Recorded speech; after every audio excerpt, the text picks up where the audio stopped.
13 லட்சம் பேர் தேர்வு தமிழ்நாடு தேர்வாணையத்தில் எழுதிட்டு வெளியில் நிற்கிறான்.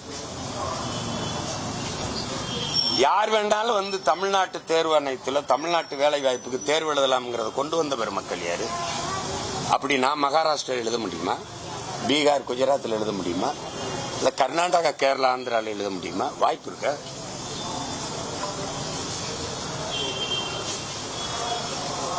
இது வந்துடக்கூடாது, அது இது வந்துடக்கூடாதுன்னு ஆட்சியாளர்கள் ஆட்சியின் சாதனை இவ்வளவு நலத்திட்டங்களை கொண்டு வந்திருக்கோம், இவ்வளவு நற்திட்டங்களை மக்களுக்கு நிறைவேற்றிருக்கோம். மீண்டும் இந்த ஆட்சி, இந்த நல்லாட்சி முறை தொடர எங்களுக்கு வாய்ப்பு கொடுங்கன்னு சொல்லி கேட்கறதுக்கு யார்ட்டாவது இருக்க?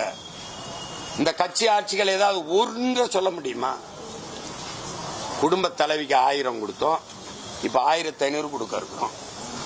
எங்க அம்மாவுக்கு 1000 கொடுத்தீங்க, என் தங்கச்சிக்கு 1000 கொடுத்தீங்க, என் தம்பிக்கு 1000 கொடுத்தீங்க. தமிழ் மகன், புதுமை பெண், குடும்ப தலைவிக்கு 1000. சரி, படிக்க போகும்போது என் தம்பிக்கு 1000, படிக்க போகும்போது என் தங்கச்சிக்கு 1000, படிச்சுட்டு 2 வருஷத்துல நின்ன பிறகு 1000 எவன் கொடுப்பேன்? படிக்க போகும்போது 1000, படிச்சுட்டா வேலை கிடைக்குமா? எங்க அம்மாவுக்கு, என் தம்பிக்கு, என் தங்கச்சிக்கு 1000 கொடுக்கறத நிறுத்து. ஆண்டுக்கு 12,000 கோடி செலவாகுது. அதுல ஒரு ஆண்டுக்கு அந்த 12,000 கோடி 2 வருஷம்னாலும் 24,000 கோடி செலவாகுது. அந்த 24,000 கோடிக்கு எனக்கு வேலை வாய்ப்பை பெருக்கிறதுக்கு ஒரு திட்டத்தை கொண்டு வா. படிச்சுட்டு வெளியில் நிக்கிற எனக்கு வேலை கொடு. நான் என் ஆத்தாளுக்கு 1000, என் தங்கச்சிக்கு 1000, என் தம்பிக்கு 1000 நான் கொடுக்குறேன்.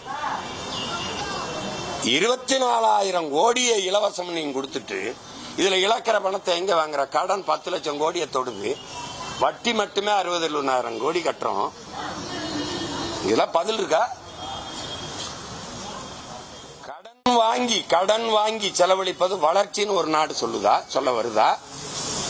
தடையற்ற மின்சாரம், தரமான போக்குவரத்து, பயணிக்க நல்ல பாதை, குடிக்க தூய நீர், படிக்க உயர்ந்த கல்வி, பார்க்க சிறந்த மருத்துவம் இந்த நாட்டில் இருக்கா? அதுக்கு இந்த பணம் முதல் 10 லட்சம் கோடி செலவழிக்கப்பட்டிருக்கா? யார்கிட்ட பதில் இருக்கு? யார்கிட்ட பதில் இருக்கு? தனியார் போக்குவரத்து சிறப்பா இருக்கா? அரசு போக்குவரத்து சிறப்பா இருக்கா? தவிச்ச வாய்க்கு தண்ணியை கூட தரமா தன் நாட்டு குடிகளுக்கு கொடுக்க முடியாத அரசா தரிசா? அதையும் அப்போலோ, கிண்லே, மினரல் அவையான் கொடுக்குற அக்வாபினெல்லாம் யாரவன்? போக்குவரத்து ஒழுங்கா இருந்தா ஊபர், ஓலோ அந்த முதலாளி எந்த நாட்டுக்காரன்? எந்த ஊருக்காரன்? ஆன்லைன் வர்த்தகம் பண்ணி பல கோடி குடும்பம், 2 கோடி குடும்பம் பிழைச்சுக்கிட்டு இருந்துச்சு. இந்த ஆன்லைன் வர்த்தகம் அவன் யார்? அந்த முதலாளி எங்க இருக்கான்? கண்ணுக்கு தெரியாத ஒரு இடத்துல இருந்து காற்றை வியாபாரம் பண்ணிக்கிட்டு இருக்கான அந்த முதலாளி யார்? யார்? 24 மணி நேரத்துல 18 மணி நேரம் நம்முடைய பிள்ளைகள் ஊபர், ஓலோல ஓட்டி உறக்கம் இல்லாம போய் விபத்தாகுது, மனநோயாளி ஆகுறாங்க, நோயாளி ஆகுறாங்களே. இதை பற்றி அரசு கவலைப்படுமா?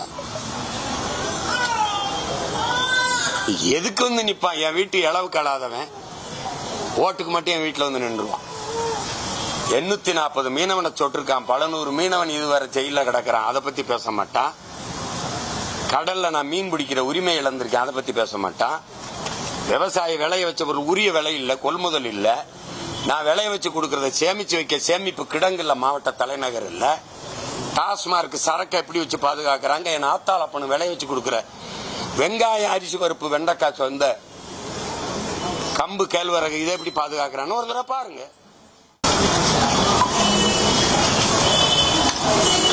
அரசு பள்ளிக்கூடம் 70 லட்சம் 80 லட்சம் செலவழிச்சு கட்டி விட்டு பள்ளிக்கூடம் வீட்டுக்கு வர்றதுக்கு முன்னாடி மேற்கூரை இடிஞ்சு பிள்ளைய மண்டையில் விழுகுது.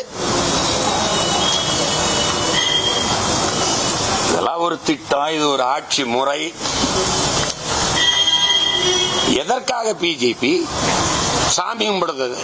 எனக்கு என் சாமி எப்படி கும்பிடுறன்னு சொல்லி கொடுக்க போறியா? எனக்கு தெரியாத? நீ வணங்குகிற சாமி கிட்டே நிப்ப, வாழ்ற பூமியை பத்தி கவலைப்பட்டிருக்கியா? எனக்கு கும்பிட 1 கோடி சாமி இருக்கு, வாழ ஒரே ஒரு பூமி தான் இருக்கு. அதை பத்தி இந்த கட்சி ஆட்சிகள் கவலைப்படுமா? 32 ஆறு செத்து போச்சு, அதை பத்தி சிந்திக்குமா? சொல்லுங்க. நீர் ஓடுன ஆறெல்லாம் கழிவு நீர், சாய நீர் ஓடுகிற காவாயா மாதிரி நிக்குது, அதை பத்தி கவலைப்படுமா? அது என் பூமி தாயின் மார்பு போல பூமி தாயின் மார்பு மலையை கல்குவாரி அறுத்து விக்கிறானே கற்கள் மணல்னு, அதை பத்தி கவலைப்படுமா? அரசே அனுமதி கொடுத்து விக்குது. உலகத்துல எவனாவது தாயின் மார்பை சமைச்சு சாப்பிட்டா சுவையா இருக்கும்னு சிந்திப்பானா இந்த மகனாவது? என் தாயின் மார்புல எனக்கு மட்டும்தான் பால் ஊட்டினா என் தாய். ஆனா பூமி தாயின் மலை மார்பு உலக உயிர்களுக்கு பால் ஊட்டுது. அதை போய் அறுத்து வீசினா மலையிலனா ஒரு நிலம் பாலைவனம் ஆயிருங்கிற அடிப்படை அறிவியல் உயிரியல் உண்மை கூட தெரியாத ஆட்சியை கொடுத்தது யாரு?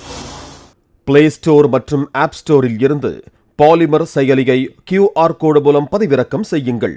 செய்திகளை உடனுக்குடன் பெறுங்கள்.